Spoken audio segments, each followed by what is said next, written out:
Greetings, everybody. It is Saturday, November 15th, 2014 at this end. Here we are 2 weeks in a row with a weekend trader, something we used to do weekly and something I am now doing again weekly. So if you're looking to use part of your weekend for, as I say in the text of this post, a third R, rest, relaxation, and reading in order to rejuvenate your trading business or just, give you time to breathe. The markets are closed.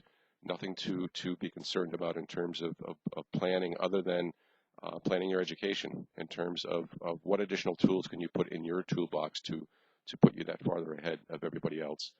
And so it's in that vein, with that intent, that today's post is being made. And what you'll see today is you'll see several links at the bottom of this post here to a really combination of new tools, if you will, and existing ones. Certainly that have impacted me in terms of my own trading, and we'll let that text message go. So it's in that vein. We'll go over a little bit of what happened this past week, some what these links are, and that sort of thing. So again, welcome. Sit back, take a breath. You're going to find that there is so much material. There's so much of a networked web of material through these posts. Some of these posts will include links to other posts. And I really encourage you to carve out some time, if not today or tomorrow, but sometime, just keep this link handy and reference it every now and then. What we are basically doing is, again, combining new and old material. So we've got, this past week, Charlie Cochran over at CNM Teach Trading, which we referenced a lot in last week's video, did a wonderful webinar, a free webinar for those that were interested in his particular tools and methodology. The trading system tools reflect additional tools that I put in my toolbox. Really has given me an extra leg up in terms of seeing when size is going in the market in a very easy visual, easy to read sense. And what I plan on doing in the near future, as time permits, is actually capturing some of my own trading and without cherry picking, based on what I'm seeing in terms of those signals, and to give you a little bit of a better flavor for what it's about and how I'm using that. Again, there's a link to webinar he gave. It's a little under 30 minutes long. So please, if you have time and if you're interested, take a look at that. I'm looking at my screen where I have my list here.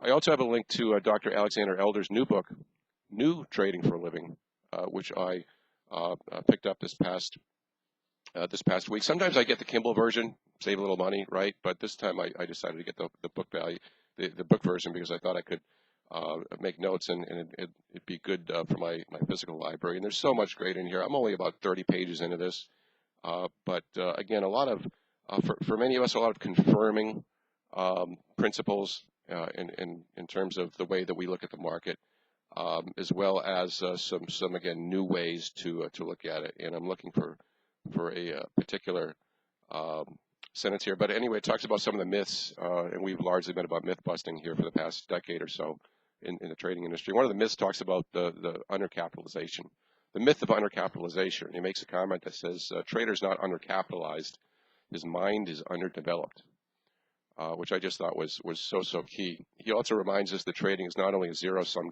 game, but it's a minus-sum game, because you have to add in the commission cost that gets taken from both the winning and the losing trader, as well as slippage in terms of fills and that sort of thing. So not only are you competing against others for a finite, limited number of funds, but you are also trading against the slippage as well. So you have to be not only better than average, but you have to be darn good to make this work well. Another comment before I move off this topic that he makes is a reminder that the trading is all about accumulation, something I talk about in my own book, about asset accumulation. And I think when you look at it from that perspective, it may open your eyes quite a bit. So that's that. New Trading for a Living. There's a link to that book. I have also posted a link to a page on this site that has other links, 10 other links to some of the posts that readers have indicated have been most helpful to them, as well as some videos and some material right after the flash crash of 2010. There's actually the video, and then there's the day after the flash crash, which I've posted as well, and I'll make sure I include that in addition to that. There's a post that I did years ago called the Fifth Jod Rock post, which is a post meant to provide improved perspective for all traders. in terms of sample size and time in the market and that sort of thing. That post was subsequently syndicated by the New York Trading Expo and used in their directory. Another post called the Jazz Trader Post, which I did, which was syndicated by Money Show, which I feel strongly about. I've got a personal inspiration post of my daughter, Chelsea, who many of you know has been the inspiration for a lot of our work with the American Diabetes Association. She was diagnosed as diabetic at age 10. This was a post from 5 years ago, or 4 years ago, I think now, 4.5 years ago, anyway. When she graduated high school, valedictorian, and it was her going away a concert, a violin performance of Schindler's List. A little bit of a shameless plug. I don't think so. It's something that has inspired us to do a lot of work with the American Diabetes Association. By the way, where is she now?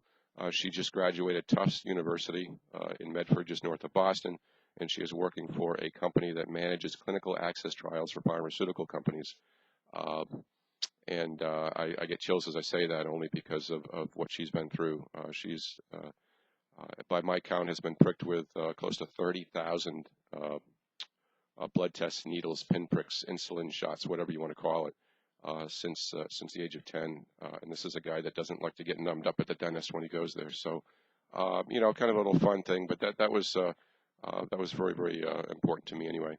And then I've got a link to the book, to this book, of course. And again, as I mentioned over the weekend on Twitter, all proceeds, in the spirit of Bill O'Reilly of Fox with his books, all proceeds go to our charities, which is currently World Vision, where we are supporting orphan children that need our help. So this is about people helping people. I make nothing off of this. Please, if you're interested, it's less than $30 on Amazon. And as Dr. Elder has tried to do, we have tried to really look at this trading from a totally objective perspective, the good, the bad, the ugly, taking you through all of my beginnings, my falling flat on my face, my ability to kind of get myself through that, on through the flash crash, on through the MF Global scenario, and then wrapping it all in a scenario, including every single trading day's record for, I forget how many years it is, 7, 10 years, something like that. It's been a while since I looked at it, but there's a chart at the end of the book. The idea is to paint the entire picture.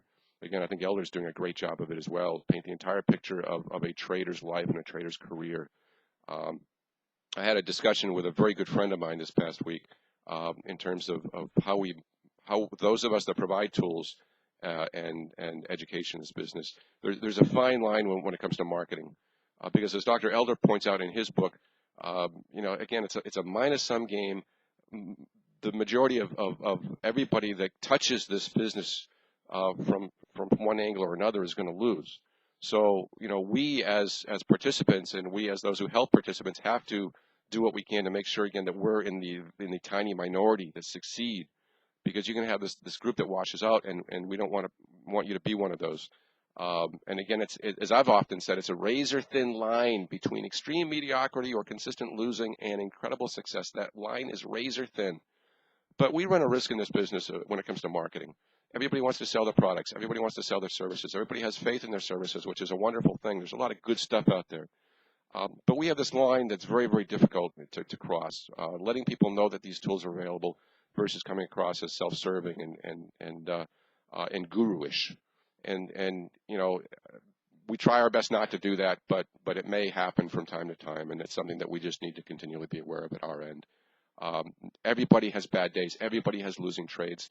This is not all fun and games. Even the tools that CNFT provides, the Chronicles book, Dr. Elder's book, they don't do it by themselves. There's so much that we have to do on our own, and nobody's going to do that for you.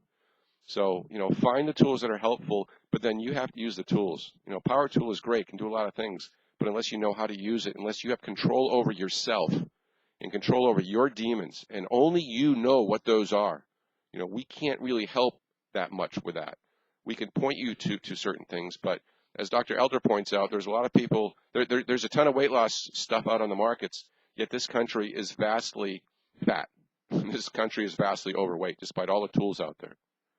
So please consider these tools, but look at these tools from a perspective of how can I use them to help me, and what do I need to then do with this set of tools? What do I need to do with this toolbox?